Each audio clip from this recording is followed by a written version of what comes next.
পার্বত্য চট্টগ্রামের ঘটনাসহ বিভিন্ন ইস্যুতে সাম্প্রতিক অস্থিরতা অন্তর্বর্তীকালীন সরকারকে অস্থিতিশীল করারই সুদূর প্রসারী চক্রান্ত, এমন মন্তব্যই করলেন বিএনপি মহাসচিব মির্জা ফখরুল ইসলাম আলমগীর। পতিত সরকারের দোসররা এখনও প্রশাসনে হত্যাকারীদের বসিয়ে রেখে ভালো কিছু সম্ভব নয় বলেও মনে করেন মির্জা ফখরুল। রিপোর্ট করেছেন জাহিদ রহমান। রাজধানী গুলশানে দলীয় চেয়ারপারসনের রাজনৈতিক কার্যালয়ে সাংবাদিকদের সাথে সাম্প্রতিক বিভিন্ন বিষয় নিয়ে কথা বলেন বিএনপি মহাসচিব মির্জা ফখরুল ইসলাম আলমগীর। সাম্প্রদায়িক সম্প্রীতি নষ্ট করার চেষ্টা সহ নানান ঘটনা পরিকল্পিত বলে জানান তিনি।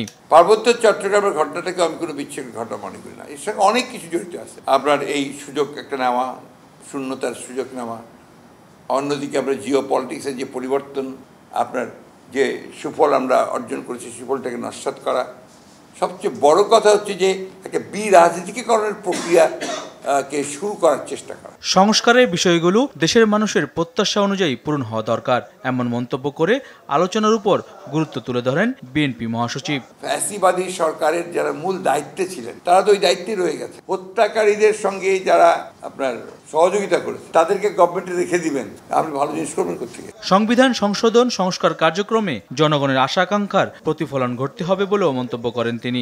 You must have talk with the political parties. আপনি স্টেক হোল্ডারদের কাছ থেকে কথা বলেন, আপনি অন্যান্য এনজিওদের সঙ্গে কথা বলেন, শিক্ষকদের সঙ্গে কথা বলেন, সমাজের সমস্ত পেশাগুলোর সঙ্গে কথা বলেন, দিয়ে রাজনীতিবিদদের সঙ্গে কথা বলে আপনারা একটা জায়গায় আসেন।